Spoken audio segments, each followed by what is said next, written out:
Okay, in this lecture, we are going to learn about DNA structure, so the structure of the genetic information and how that DNA copies itself in a process called DNA replication. So we talked about heredity and genetics just a little bit when we talked about meiosis, and meiosis is the process by which our sex cells, so the gametes, the eggs and the sperm, make 4 haploid cells from each diploid cell. And we're going to learn a little bit more about that in this discussion of DNA.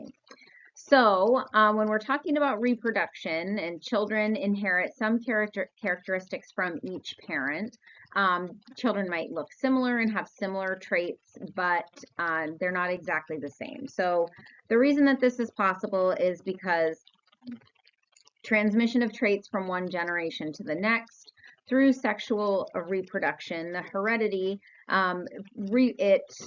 yields different offspring. So 50% of children's genes come from the mother's gamete, which is the egg cell, and then 50% comes from the father's gamete, which is the sperm cell. So in this lecture, we're talking about DNA, and later we'll talk about genetics, which is the science of heredity. So this should be familiar to you, talking about chromosomes, how we have homologous chromosomes, and we have sister chromatids during replication. Chromosomes are actually DNA that has been packaged up into this really tightly, very specifically coiled up to form these chromosome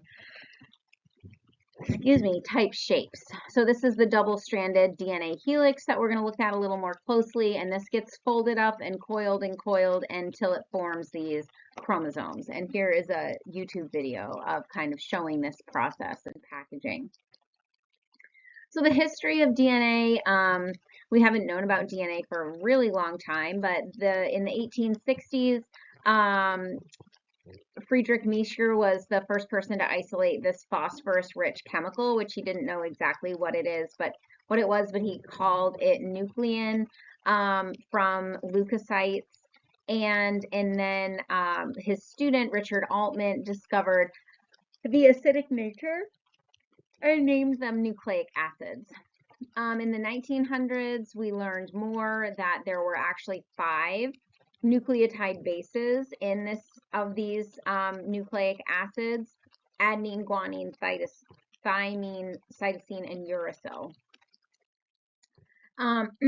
Later in the 1930s, it was determined that the information in the nucleus, the genetic information, was responsible for regeneration of new structures. So this was where the genetic code was housed. So through some experiments, they determined that the DNA was what was coding for the genetic information for the organism. So nucleic acids are composed of what are called nucleotides, and nucleotides are made up of a 5-carbon sugar. For DNA, that sugar is called deoxyribose, and that's that blue part here in the middle. A phosphate group, which is kind of in this purpley color, and then what's called a nitrogenous base, which contains this heterocyclic ring. So there's 5 of these nucleotides, 4 in DNA, 4 in RNA. And these are the 4 that are in DNA. So the double-ringed nitrogenous bases are for adenine and guanine. These are called purines. And then the single ring, these are called pyrimidines. This is cytosine and thymine. And these 4 nucleotides are what are found in DNA.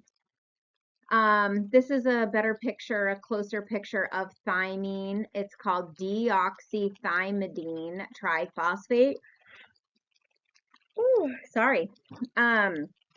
So we have this thymine nitrogenous base up here in this blue ring, and then this is the deoxyribose, and then we have 1, 2, 3 phosphates, which is why it's called deoxythymidine triphosphate, and it's a pyrimidine. Again, it's a pyrimidine because this has 1 ring up here, this thymine nitrogenous base. This here is a picture of guanine, which is the longer name for it is deoxyguanosine triphosphate. This is a purine. So remember, the purines have 2 rings in the nitrogenous base.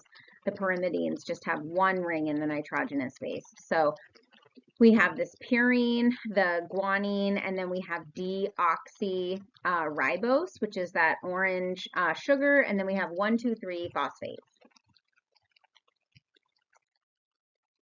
Okay, so this molecule has a direction. So kind of just like when we write to the English language, we write from left to right when we're writing across the page.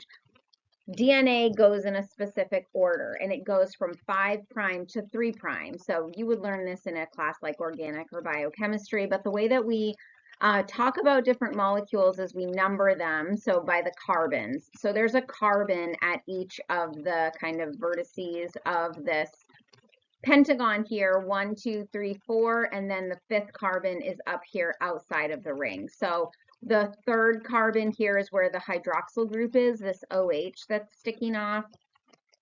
And then the 5th carbon up here is above the ring. So 5' to 3'. And this is where we link these 2 nucleotides together with a bond that's called a phosphodiester bond. So we'll have some time in lab to play with some models where you'll actually get to see how this all happens. There's some really good videos that I'll post that kind of show animations of this happening. But the phosphodiester bond is between the 3' carbon, that little kind of apostrophe sign, we say 3' carbon. And again, the carbon isn't shown, but it is there where those 2 things intersect. The phosphate group attaches to the 5' carbon of the sugar. The next nucleotide attaches to the 3' carbon of the following sugar. So it goes in that direction, 5' to 3'. Base pairing occurs between what are called complementary base pairs. So a purine pairs with a pyrimidine pairs with a purine. So adenine always pairs with thymine, cytosine always pairs with guanine. And you'll see it when it's pairing with what are called hydrogen bonds. And hydrogen bonds are not actually bonds, they're just a strong attraction, which is why you see hydrogen bonds represented in these pictures as a dashed line, and the other bonds that are ionic or covalent bonds here are shown in a solid line. But a hydrogen bond is not a bond, it's just a strong attraction, and in all of these pictures you'll see it represented with a dashed line. So between the adenine and the thymine, there's 2 hydrogen bonds, which is why you see those 2 dashed lines. And then between the cytosine and the guanine, there are 3 dashed bonds, 3 hydrogen bonds. So this is showing 2 strands of DNA. And you can see that this is called 1 base pair. So this is 1 strand on the top, 1 strand on the bottom, and they're going to pair with their complementary base pairs. So G always pairs with C, A with T, C with G, T with A. You can do this one on your own. We'll do some more of this in class and in lab where you are going to build your complementary strand. So you would see that the complement of A is T, C is G, G is C, A is T, T is A. So you could go ahead and fill this in for what the complement is. So the discovery of DNA in 1953, the structure of DNA is it's attributed to Watson and Crick. They received the Nobel Prize for it, but they actually used data from another scientist, Rosalind Franklin, to understand this structure. So Rosalind Franklin is the one who actually used a technique called X-ray crystallography to understand the DNA structure, and was able to look kind of at the top down of this double helix. So it's kind of like wrapping around. We'll see a better picture here on the next slide, but this, again, a YouTube link.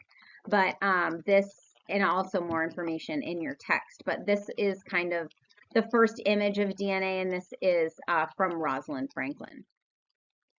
So this double-stranded DNA, each strand has what we call a backbone, which has this sugar and phosphates repeating, and then it has the nitrogenous bases that are going to complementary base pair with the other strand. So it's made up of 2 strands. If you were to straighten this out, it would kind of look like a ladder.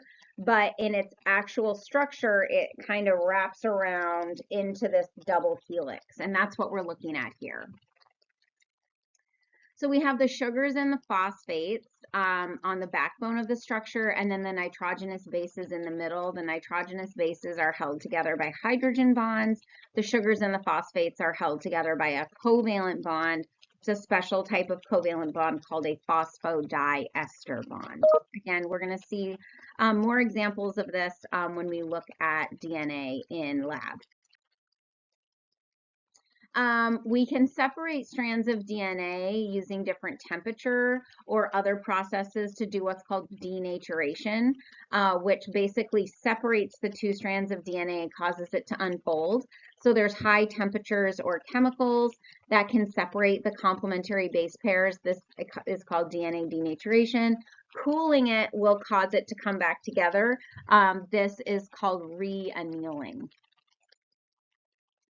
So a DNA molecule is double-stranded, and it's kind of zipped up. You can kind of think of it as like a zipper. This enzyme is called helicase.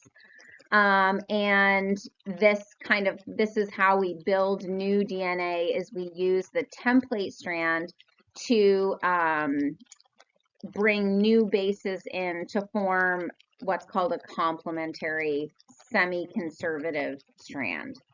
We're not going to talk too much about the actual process of DNA replication with the polymerases and the other enzymes that are responsible for it. But overall, we have a double-stranded DNA. So a strand of DNA like this, we separate it. So now we have two template strands, and then we're going to build new strands that are the complement to the strands that we had. So we end up with two new strands, and each of those strands is half new DNA, half old DNA. And then this is just a picture of how we could do that. We'll probably do some of this in lab, where you can see the new nucleotides that are being added. Again, this only happens in the 5' to 3' direction from the end. So it's being replicated in two different directions depending on what the orientation of the strand is. Here's a good video to explain the synthesis of new DNA. And that's where I'm going to leave it for DNA.